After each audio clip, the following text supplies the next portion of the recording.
Yuk bongkar jurusan ilmu kesejahteraan sosial yang ada di UI. Oke, sebelumnya, hai, aku Gita. Aku adalah mahasiswa semester 3 ilmu kesejahteraan sosial di UI.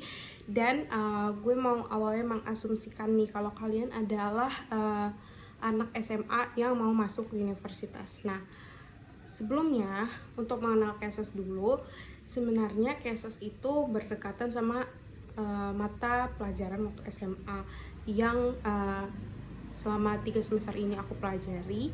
Ini tuh cocok buat kalian yang suka sosiologi, antropologi, ekonomi, atau PPKN, apalagi yang suka sejarah. Nah, buat yang IPA, mungkin kalau lu suka belajar tentang bab kenarkobaan yang ada di biologi atau soal neuroscience, ini kemungkinan bakal cocok karena kita ada pelajaran tentang sedikit-sedikit psikologi gitu. Nah, terus jurusan ini bisa masuk lewat jalur apa? Jadi ada 3, karena KESOS itu reguler, ada 3 jalur masuknya. Yaitu pertama itu jalur undangan SNMPTN atau SNBP. Yang kedua itu adalah SBMPTN atau SNBT berbasis tes. Yang ketiga adalah SIMAK UI gitu. Nah, kita bisa masuk ke apa itu KESOS. Jadi, KESOS itu adalah jurusan di bawah FISIP UI. Tujuannya KESOS ini adalah untuk meningkatkan kualitas hidup manusia gitu.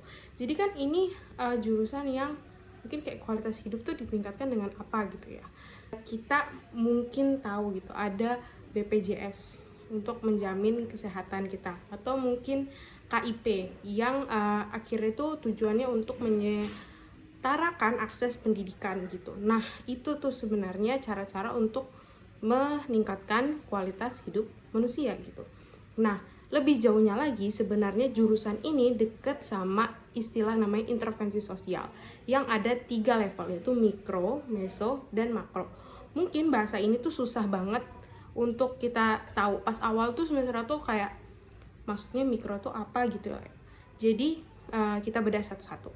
Yang pertama itu yang mikro. Di mikro level itu kita belajar yang mirip-mirip soal psikologi. Kita belajar mata kuliah kayak pengantar psikologi, terus tingkah laku manusia, dimana kita belajar perkembangan sepanjang hidup kita gitu, secara biologis, psikologis, sosial, sampai spiritual juga. Nah, itu terjadi perkembangan tuh sepanjang hidup. Nah, bedanya kalau psikologi mungkin berpusat pada aspek psikologis aja, tapi kalau kita belajar tentang sosial, belajar tentang biologis. Kenapa? Karena kita nanti akhirnya juga supaya bisa mendesain produk-produk yang emang sesuai buat lansia, sesuai buat anak-anak gitu, layanan-layanan sosialnya.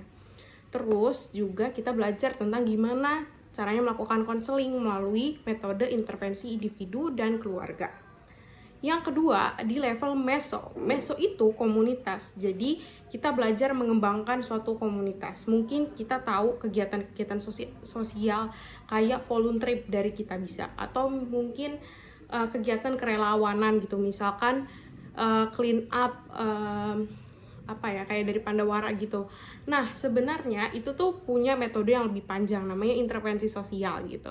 Nah, itu ada juga tuh di tingkat komunitas. Jadi intinya tuh kegiatan pendeknya kayak kegiatan sosial lagi, tapi kalau misalnya kita panjangin lagi, nah itu tuh udah di dalam spektrum pekerjaan sosial ini, yaitu adalah hasil dari lulusan ilmu kesejahteraan sosial itu sendiri. Nah, terus tadi kita kembali lagi ya ke tingkat komunitas ini, kita belajar apa aja. Yang pertama itu adalah ada matkul pilihan nih, yaitu namanya kesehatan jiwa berbasis komunitas. Nah, mungkin kalau misalkan kita tahu namanya kalau misalkan di Indonesia itu so-called rumah sakit jiwa. Nah, itu tuh ada juga pekerja sosial yang emang mendampingi mereka yang punya penyakit jiwa gitu. Terus itu adalah matkul pilihan, jadi kalian bisa pilih itu ataupun enggak gitu. Tapi kita juga punya matkul yang wajib. Misalkan kita belajar tentang kebijakan sosial, aksi komunitas, pemasaran sosial, sampai ke pengembangan masyarakat melalui matkul intervensi komunitas. Jadi di level makro ini tuh dari tingkat negara, kota, ataupun sampai global gitu. Kita kalau misalkan kalian itu pengen masuk jurusan hukum, ini tuh erat sama mata kuliah yang bakal kita pelajarin kalau kalian tuh jadi anak kesejahteraan sosial. Yang itu adalah sistem usaha kesejahteraan sosial, dimana kita belajar kayak banyak undang-undang gitu. Terus juga ada juga perundang-undangan sosial. Dan kalau misalkan kalian adalah juga pengen milih HI nih, hubungan internasional, kita juga bakal banyak bertemu irisannya melalui mata kuliah misalkan dasar-dasar pembangunan sosial atau dampak sosial pembangunan dan globalisasi, dimana kita belajar tentang pembangunan, globalisasi sampai ke HAM serta dampak-dampak sosial yang ditimbulkan gitu. Misalkan kalian kenal konflik Rohingya atau mungkin konflik Israel-Palestina, kita bisa lihat dari sisi kemanusiaannya gitu. Nah, kalau misalkan kalian juga pengen masuk antropologi, ini tuh juga ada irisannya karena kita ada kuliah juga namanya masyarakat multikultural. Gitu sih. Nah, terus kita masuk ke yay or nay-nya. Jadi, kalian bisa masuk KESOS, yay-nya kalau misalkan kalian suka turun lapangan. Karena kita itu mengembangkan suatu komunitas misalkan ya. Itu kan harus beneran lihat nih apakah masyarakatnya punya behavioral change gitu, punya perubahan perilaku gitu, atau kalian ngelihat satu orang nih melalui metode intervensi individu gitu. Misalkan dia adalah klien yang punya masalah dengan adiksi dia dengan narkoba. Nah, kita beneran harus face to face sama orang itu kan. Kita lihat dia dengan kehidupan sosial dia, misalnya di keluarganya seperti apa gitu. Jadi beneran harus ngelihat orang dan harus turun lapangan gitu. Terus juga nay-nya adalah kalau misalnya kalian nggak suka baca teori. Karena jurusan ini adalah jurusan terapan, maka kita harus punya foundation-nya dulu. Apa nih basisnya gitu.